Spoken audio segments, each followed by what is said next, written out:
हम सबका मन सबकी आवाज़ में आपका स्वागत है। मैं हूं संदीप चौहान। जैसे कि आपको बता दें, पिछले दिनों दिल्ली बार एसोसिएशन के जो चुनाव थे वो पोस्टपोन कर दिए गए थे किन्हीं कारणों की वजह से, जैसे कि मिस मैनेजमेंट की वजह से चुनाव जो प्रक्रिया थी उसको पोस्टपोन कर दिया गया था। लेकिन अब पुनः जैसे कि 15 तारीख को चुनाव होना है। आइए जानते हैं कुछ यहाँ पर दिल्ली बार एसोसिएशन से जुड़े जो सदस्य हैं वो हमसे बात करेंगे, क्या कुछ उनका कहना है। जैसे कि इस बार जैसे कि चुनावी प्रक्रिया किस प्रकार से चल रही है, क्या जैसे कि पिछली बार इस प्रकार के वक्तव्य हमारे सामने आए थे कि कुछ का कहना था कि किसी एक कैंडिडेट को जैसे कि लाभ पहुंचाने के लिए चुनाव जैसे कि पोस्टपोन करवा दिया गया था, मिस मैनेजमेंट करवा दिया गया था। आइए जानते हैं क्या कुछ कहना है दिल्ली बार एसोसिएशन से जुड़े सदस्यों का। आइए जानते हैं। परिचय दे दीजिए सर पहले तो। मेरा नाम परीक्षित शर्मा है, एडवोकेट परीक्षित शर्मा। सर, ये जो 15 सितंबर के जो इलेक्शन हो रहे हैं सर, इसका एजेंडा क्या होगा? अगर जो भी प्रेसिडेंट बनता है या वाइस प्रेसिडेंट की पोस्ट पे है, बनना चाह रहे हैं, तो सर इसका एजेंडा क्या होगा? देखिए मैडम, सबसे पहले तो मैं आपको बताऊंगा कि वाइस प्रेसिडेंट या इसके नीचे की जितनी भी पोस्टें हैं उनका यहाँ पर वो ओरिएंटेड नहीं है। ये प्रेसिडेंट और सेक्रेटरी ओरिएंटेड बार है दिल्ली बार एसोसिएशन। और एजेंडा यदि मैं मानूँ तो एजेंडे के लिए बहुत सारी चीज़ें हैं जो अस्त व्यस्त हैं इस समय।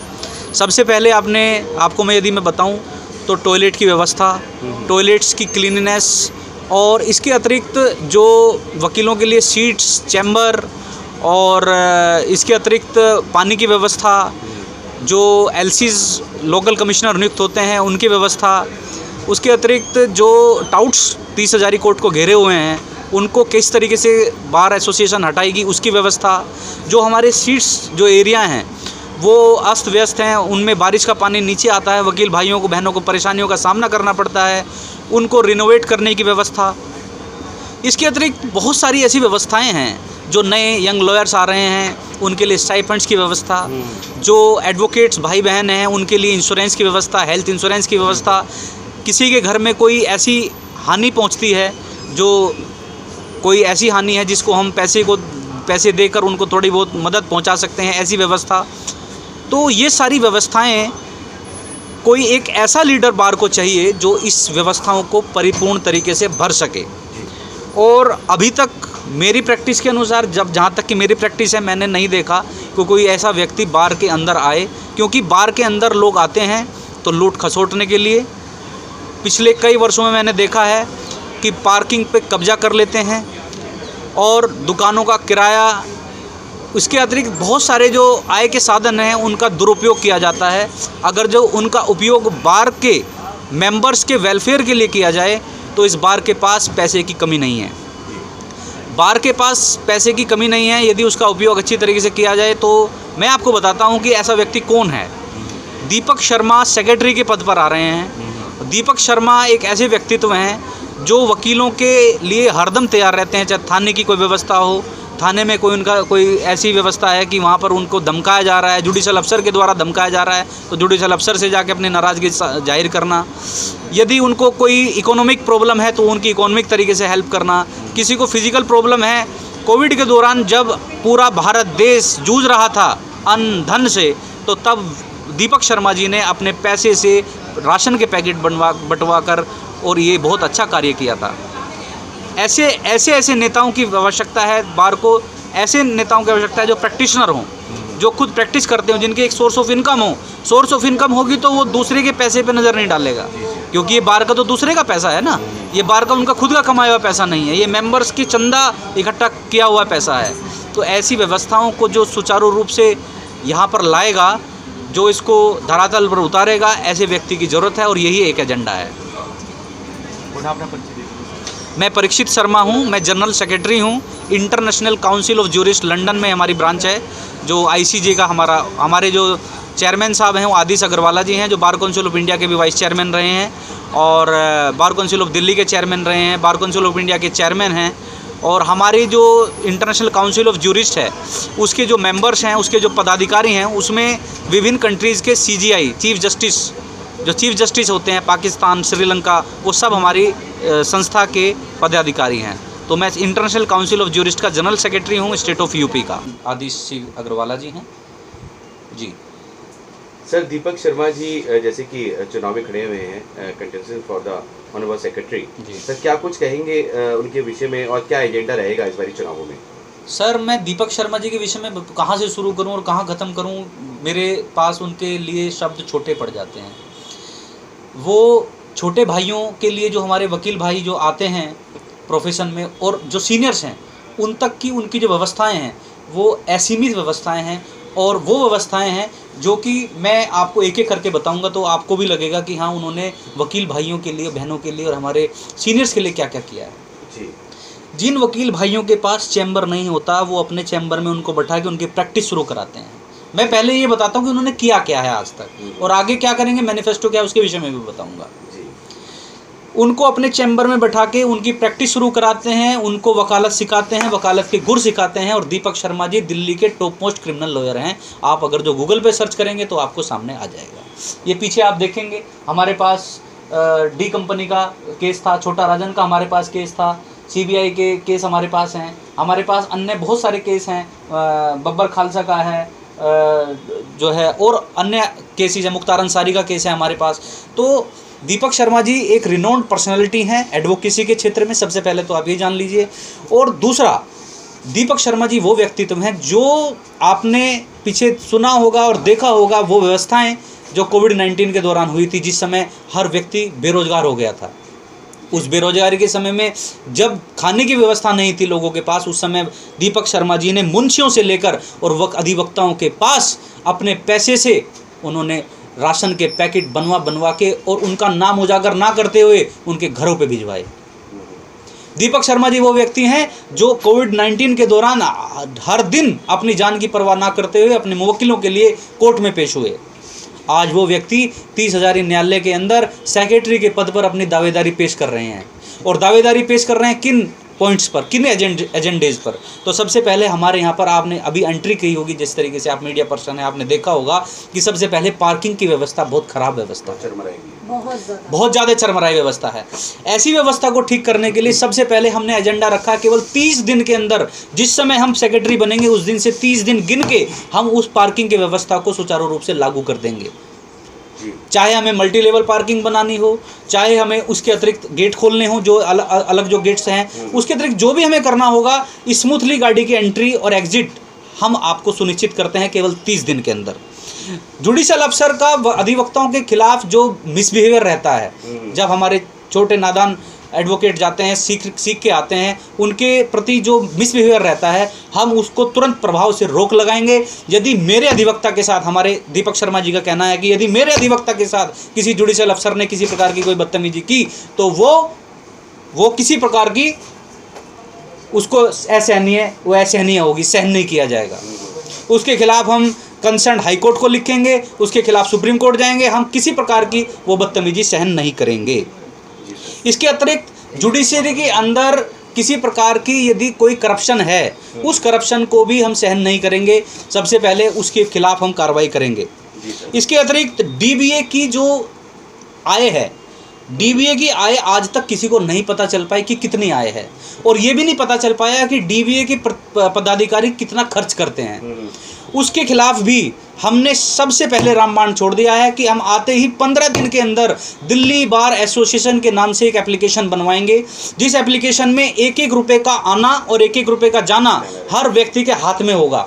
जैसे DBA एप्लीकेशन खोलेगा तो उसमें लिखा होगा total assets of DBA 3 crore 4 lakh 10 lakh, जितना भी, मतलब मैं आपको एग्जाम्पल के तौर पर बता रहा हूँ, टोटल खर्चा इतना, एक टेंट लगाने में कितना खर्चा हुआ इतना, जो भी हमारा सिस्टम होगा उसका, यदि हमें कोई प्रोग्राम करना होगा, कोई फैसिलिटेशन प्रोग्राम करना होगा, किसी प्रकार का हमें कोई आयोजन करना होगा, उसका खर्चा कितना हम कर रहे हैं, उसका एक डाटा, चाय का कितना है, ब्रेड का कितना है, एप्लीकेशन के माध्यम से क्योंकि मेंबर्स का पैसा है, मेंबर्स को नहीं बताओगे तो कैसे काम चलेगा। हर व्यक्ति को उसकी जानकारी होगी, उस खर्चे की उसके मोबाइल पर जानकारी होगी। इसके अतिरिक्त हम करेंगे, कई बार अधिवक्ताओं को अपना कैरेक्टर सर्टिफिकेट बनवाने के लिए लाइन में लगना पड़ता है, अपना एक्सपीरियंस सर्टिफिकेट बनवाने के लिए लाइन में लगना पड़ता है, अपनी मेंबरशिप लेने के लिए लाइन में लगना पड़ता है। अब वो मेंबरशिप, कैरेक्टर सर्टिफिकेट और उनका एक्सपीरियंस सर्टिफिकेट उनसे केवल 2 मिनट की दूरी पे होगा। वो जाएंगे, हमारी एप्लीकेशन में अपना फिलअप करेंगे, अपने इंग्रेडिएंट्स डालेंगे और उनकी मेंबरशिप 2 मिनट के अंदर उनके पास होगी। उनका कैरेक्टर सर्टिफिकेट होगा, उनका एक्सपीरियंस सर्टिफिकेट होगा। इसके अतिरिक्त हम डायरेक्टरी, फ़ोन की डायरेक्टरी फ्री ऑफ कॉस्ट, सब फ़ोन की जितने मेंबर्स हैं उनके पते की, उनके फ़ोटो के साथ फ्री ऑफ कॉस्ट उनको उपलब्ध कराएंगे। डायरी उपलब्ध कराएंगे, कैलेंडर उपलब्ध कराएंगे, ये सब फ्री ऑफ कॉस्ट उपलब्ध रहेगा। इसके अतिरिक्त किसी भी प्रकार की जो पार्किंग की बिड होगी वो ट्रांसपेरेंट होगी जी। किसी प्रकार का उसमें कोई भेदभाव नहीं रखा जाएगा कि ये मेरे रिश्तेदार है, इसको दे दीजिए, इसको ठेका इसको दे दीजिए, 6 लाख का 10 लाख का। नो, पहले हम एप्लीकेशन पे उसको डालेंगे कि ये हमारी अपकमिंग बिड्स हैं, इसमें ये बिड्स इतने रुपए की जा रही है, इसमें किसी को ऑब्जेक्शन हो तो हमें बताए। ये सारा हमारा ट्रांसपेरेंट रहेगा। फिर व्यवस्था आती है स्वास्थ्य की। क्लीनाइजेशन और सैनिटाइजेशन बहुत व्यवस्थित रूप से होना चाहिए, जो कि 30 हज़ारी कोर्ट के अंदर नहीं है। आप टॉयलेट्स में जाएंगे, बदबू उठी रहती है, टॉयलेट्स टूटे रहते हैं। ऐसी व्यवस्थाएं हम केवल और केवल 30 दिन के अंदर, पहले हम केवल आपको बता रहे हैं कि हमने एक सिस्टम तय किया हुआ है, हमने एक लैंडमार्क तय किया हुआ है कि हम इतने दिन के अंदर करेंगे, और नहीं करें तो आपके पास पावर है, कान पकड़ के बाहर कर दीजिएगा। हम ये नहीं कहेंगे कि आपने हमें बाहर क्यों किया है। आपको ऑन रिकॉर्ड, ऑन कैमरा में बोल रहा हूँ, 30 दिन के अंदर हमारी सैनिटाइजेशन व्यवस्था, क्लीनेस व्यवस्था और टूटे हुए बाथरूम, टॉयलेट्स हम जर्जर व्यवस्था के सारे बिल्कुल दुरुस्त व्यवस्था में करा देंगे। ये हमारा अगला है। इसके अतिरिक्त हम जो नेचुरल कैलेमिटीज़ हैं उनको हम व्यवस्थित कर देंगे। जो पेड़ पौधे हैं, क्लीन 30 हज़ारी, ग्रीन 30 हज़ारी के नाम से हमारा कैंपेन चलेगा, और उसके के अनुसार हम व्यवस्थित रूप से यहाँ पर पेड़ पौधों का लगाएंगे। सर, नेटवर्क का भी बहुत इशू है यहाँ पे। हाँ, वो भी मैं आपको बता देता हूँ। नेटवर्क नहीं, हमारा जो अगला एजेंडा है वो यही है कि हम फ्री वाईफाई व्यवस्था पूरी 30 हज़ारी कोर्ट के अधिवक्ताओं के लिए इस्टेब्लिश करेंगे विदिन 60 डेज ओनली। हमारा अलग अपना टावर होगा, हमारा अलग अपना वाईफाई टावर होगा। हम किसी वाईफाई कंपनी से नहीं कोई ऐसा करेंगे कि 600 रुपये का लगा दिया और अपना नाम कर दिया, या 6000 60,000 का लगा दिया। खुद का टावर लगाएंगे, उस टावर के माध्यम से सभी वकील भाइयों को, बहनों को फ्री वाईफाई की व्यवस्था उपलब्ध कराएंगे 60 दिन के अंदर, क्योंकि उसमें समय लगता है, तो हम उसकी बिड निकालेंगे, किस तरीके से कैसे होगा वो सारा आपको हम बता देंगे। उसके अतिरिक्त सबसे बड़ी समस्या होती है जो हमारे अधिवक्ता भाई बहन जो अपने आवास में रहते हैं, उनके आवासों में भी कई बार अटैक की हमारे पास खबरें आई हैं, उनके ऊपर अटैक होते हैं, उनके पड़ोसी अटैक करते हैं, या कुछ गुंडे बदमाश, क्योंकि क्रिमिनल्स के केस लड़ते हैं तो दूसरी पार्टी कर देती है। ऐसी व्यवस्था के अंदर जब वो पुलिस के पास जाते हैं सहयोग मांगने के लिए, तो वकील होने के नाते वो उनको इतना सहयोग नहीं करते जितना करना चाहिए। ऐसी व्यवस्था के अंदर हमने ठाना है, और 15 दिन के अंदर, 15 डेज़ के अंदर हम हर मोहल्ले के अंदर एडवोकेट डीबीए की एडवोकेट हेल्पलाइन जारी करेंगे, जिसके द्वारा हमारी डीबीए की एक स्पेशल टीम गठित होगी, जिसके अंदर वो जाकर तुरंत उसी मोहल्ले के अंदर जाकर उनको हेल्प प्रोवाइड करेगी। यदि किसी व्यक्ति को, यहाँ पर आप मान के चलिए दिल्ली के बुराड़ी के अंदर किसी प्रकार की कोई समस्या है, तो दिल्ली के बुराड़ी के अंदर वो समस्या के हमारे बुराड़ी के 4 लोग गठित होंगे डीबीए की तरफ से, और वो जाकर उनकी तुरंत के तुरंत वहीं पे ऑन द स्पॉट हेल्प करेंगे। उनको कहेंगे कि मैं डीबीए का रिप्रेजेंटेटिव, उनकी हेल्प की जाए, और अगर जो हेल्प नहीं हो रही तो फिर हमारे पास आएंगे, हम फिर उसको जुडिशरी के माध्यम से हेल्प करेंगे। तो 24/7 एडवोकेट हेल्पलाइन जारी होगी। किसी भी समय किसी भी एडवोकेट को किसी प्रकार की आवश्यकता होती है, वो निसंकोच 24 घंटे 7 दिन हमें सूचना दे सकता है, और हमारा हर व्यक्ति जो हमारी डीबीए की हेल्पलाइन का हिस्सा होगा वो उनकी निस्वार्थ मदद करेगा, किसी पैसे लिए बगैर। सबसे बड़ी समस्या इस समय मंकी की है। यहाँ पर आपने देखा होगा कि मंकी बहुत ज़्यादा जंपिंग करते हैं, इधर उधर बाइटिंग भी करते हैं। हमने ये प्रण लिया है कि हम पहले ही महीने के अंदर इस प्रकार की व्यवस्था करेंगे कि वो मंकी इस प्रकार कार्य ना कर पाएँ। उनको एमसीडी के थ्रू, उनको अतिरिक्त जो भी उनकी व्यवस्थाएं हैं उनके अतिरिक्त हम उनको यहाँ से हटाएंगे। उसके अतिरिक्त यहाँ पर चैम्बर और सीट्स की जो चार्ज है ट्रांसफ़र का, वो एक बहुत ही अमाउंट में लिया जाता है, 30,000, 45,000, 50,000। उसका वो बहुत बड़ा इशू है। उसका आज तक ये नहीं पता चल पाया कि वो कहाँ जाता है, क्योंकि उसकी रसीद नहीं मिलती। हमने तय किया है कि सबसे पहले जो ब्लड रिलेशन होंगे उसके अंदर किसी प्रकार की कोई ट्रांसफ़र फीस नहीं होगी, फ्री। अच्छा, ट्रांसफ़र फीस नहीं होगी, फ्री ऑफ कॉस्ट ट्रांसफ़र होगा। उसके अतिरिक्त जो ब्लड रिलेशन में नहीं है उनके लिए बहुत ही छोटी सी नॉमिनल हम फीस रखेंगे, जो वो वहन कर सकेंगे, हंसते हंसते वहन कर सकेंगे। तीसरी बातें, यहाँ पर जो कुछ सीट्स हैं, आप आगे जाएंगे तो एक ब्लॉक होगा राष्ट्रीय राजधानी क्षेत्र के अंदर। एक ऐसा ब्लॉक होना अधिवक्ताओं का वो बहुत एक शर्मनाक स्थिति है। 3 छप्पर के अंदर वकील अपनी बैठ के प्रैक्टिस कर रहे हैं जी। बार एसोसिएशन क्या कर रही है? हमने कहा है और 30 दिन के अंदर हम उस ब्लॉक का नाम रखेंगे, उस ब्लॉक के अंदर जो जर्जर व्यवस्था है उनको हटवाएंगे, नए तार डलवाएंगे बिजली के। वहाँ पर हर 2.5 फुट के अंदर बिजली के कटिंग के है तार की। जैसे बारिश आती है टीन में तार टच होगा और आदमी मर जाएगा वहाँ पर करंट लग के, और एक साथ दर्जनों लोग मर सकते हैं। लेकिन बार एसोसिएशन का वहाँ पे किसी प्रकार का कोई आज तक हस्तक्षेप नहीं रहा, क्योंकि उनको पैसे चाहिए और पैसे उनकी जेब में आ जाते हैं। उसके अतिरिक्त कोई मरो कोई जिए, उनको कोई किसी प्रकार की कोई वो नहीं है। लेकिन हमने कहा है कि 30 दिन के अंदर आते ही हम वो जो सीट ब्लॉक है उसको रिनोवेट कराएंगे, उसमें जो तार की व्यवस्था है उस तार की व्यवस्था को वहाँ पर लाएंगे। वहाँ पे हम 2 कर्मचारी डीबीए की तरफ से छोड़ेंगे जो उनके फ़ोटोकॉपीज़, उनके पानी की व्यवस्था, उनके चाय की व्यवस्था करेगा। वो सारी व्यवस्थाएँ हम अपनी तरफ से विदिन 30 डेज़ ये करेंगे। उसके अतिरिक्त सबसे बड़ी समस्या एक और होती है, जब नया बच्चा आता है, जब नया हमारा भाई बहन आता है इस प्रोफेशन के अंदर, तो उसके 2 मन होते हैं। एक होता है मैं एडवोकेसी करूं, दूसरा मन होता है कि मैं जुडिशरी क्लास ज्वाइन करूं। लेकिन जुडिशरी क्लास कैसे ज्वाइन करें? उसके तो 2-2, 3-3 लाख रुपए फीस है। हमने ये ठाना है और 30 दिन के अंदर हम एक निर्धारित वत्स हॉल के अंदर या किसी भी और अन्य हॉल के अंदर अपनी जुडिशरी की क्लास फ्री ऑफ कॉस्ट उन अभ्यर्थियों को उपलब्ध कराएंगे। फ्री ऑफ कॉस्ट, कोई पैसा नहीं, कोई 2 लाख नहीं, कोई 4 लाख नहीं। इसके अतिरिक्त हम जो 30,000 कोर्ट के बाइफर्केशन की बात चल रही है, आपने देखा होगा कि आज ये डिस्ट्रिक्ट, आज वो डिस्ट्रिक्ट यहाँ से ख़त्म हो गया। वो सारे डिस्ट्रिक्ट के लिए हम उसके लिए अपोज करेंगे। और उसके अतिरिक्त डीबीए का जो टेन्योर है वो 2 साल का है, उसको हम समय पर कराएंगे इलेक्शन को। वो हम इसमें हमने एजेंडा में डाला हुआ है। इसके अंदर हम जो डीबीए का कॉन्स्टिट्यूशन है उसको हम अमेंडमेंट करेंगे और वाटर की व्यवस्था, आरओ वाटर की व्यवस्था हम करेंगे, अपग्रेडेशन करेंगे, रिनोवेशन करेंगे टॉयलेट्स का। हमने देखा कि पानी नहीं आ रहा था सर आपके यहाँ पे। जी, तो मैं वही कह रहा हूँ कि हमने निर्धारण किया है मैडम, क्योंकि देखिए 2 तरीके के व्यक्ति होते हैं। एक तरीके का व्यक्ति वह है जो केवल इलेक्शन को जीतने के पर्पज़ से लड़ रहा है। एक तरीके का व्यक्ति वो है जो इलेक्शन को जीतने के लिए नहीं, वो अपने मेंबर्स के वेलफेयर के लिए लड़ रहा है, अपने मेंबर्स के लिए कुछ करने के लिए लड़ रहा है। तो हमने ठाना है कि आरओ वाटर की व्यवस्था हर 100 मीटर पे हमारी तरफ से व्यवस्था रहेगी, क्योंकि पानी पिलाना तो वैसे ही पुण्य है, पुण्य का कार्य है।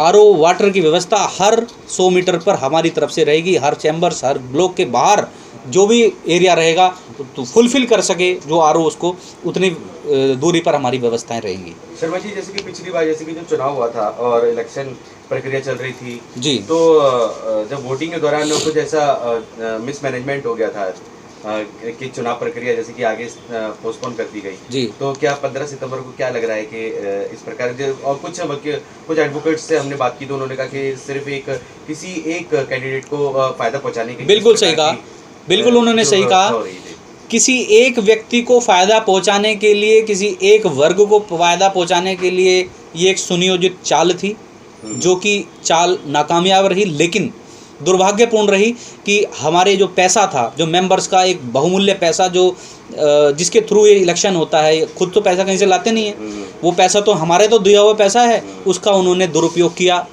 जब उनको पता था कि इतने व्यवस्थित रूप से इलेक्शन आज तक हो रहे हैं और वो एक बड़े एरिया में होते हैं, तो उन्होंने एक 4 फुट के गेट के अंदर एंट्री करके वो कैसे कराया। उसके अतिरिक्त वहाँ पर वोटर जो हमारी जो पर्ची हैं उसको देने के बाद में एक लाल पर्ची मिल रही थी, वो लाल पर्ची 100 की 200 की गिनतियों में कैंडिडेट्स के पास थी। तो वो अव्यवस्थित चुनाव था और वो एक किसी पद के एक सभी जानते हैं, और आज उस व्यक्ति को धरातल पर लोगों ने पटक कर मार दिया है। जिस व्यक्ति के लिए किया गया था उसको कोई पसंद नहीं कर रहा। क्यों? सबका कहना यह है कि वो व्यक्ति जो आज इस कार्य को कर रहा है बिना जीते, वो जीतने के बाद तो इस 30,000 कोर्ट को बेच के खा जाएगा, वो तो 30,000 कोर्ट को बेच के खा जाएगा। तो ऐसे व्यक्ति को हमें बार के अंदर नहीं लाना है। और वो मैं आपको कहना चाहता हूँ, उसका नाम नहीं लूँगा, लेकिन वो सेक्रेटरी पोस्ट पे लड़ रहा था वो व्यक्ति, और आज उस व्यक्ति को धरातल पर पटक के मार दिया है लोगों ने। तो उस व्यक्ति से आप लोग भी सावधान रहें। वो व्यक्ति जो इलेक्शन से पहले इस कृत्य को कर सकता है, वो इलेक्शन के बाद इस 30,000 कोर्ट जो हमारी माँ है, मदर बार है, वो नहीं बख्शेगा। Thank you very much. जैसे कि आपने देखा कि इस समय हम 30 हज़ारी कोर्ट में हैं और दिल्ली बार एसोसिएशन का चुनाव 15 सितंबर को होने वाला है। पिछला चुनाव जो कि किन्हीं कारणों की वजह से मिसमैनेजमेंट की वजह से स्थगित कर दिया गया था, उसे पोस्टपोन कर दिया गया था, वही चुनाव अब 15 सितंबर को होने वाला है। और सभी जो कैंडिडेट्स हैं, जो दिल्ली बार एसोसिएशन से जुड़े जो सदस्य हैं, सभी ने अपना वक्तव्य हमारे चैनल के माध्यम से रखा और बताया कि क्या क्या एजेंडा जो कि प्रमुख जो एजेंडा है पार्किंग का है और टॉयलेट्स का है। जो हमारे जो वकील हैं, जो हमारे एडवोकेट्स हैं, जो प्रैक्टिसिंग में हैं, उन्हें 10,000 रुपये स्टाइपेंड देने की भी बात की गई है। इस बात का दावा किया कि वे जब चुनावी प्रक्रिया के दौरान अगर जीत कर आते हैं तो ज़रूर वे जो किए हुए जो वादे हैं वो ज़रूर निभाएंगे। हम सबका मन सबकी आवाज़ से संदीप चौहान की रिपोर्ट।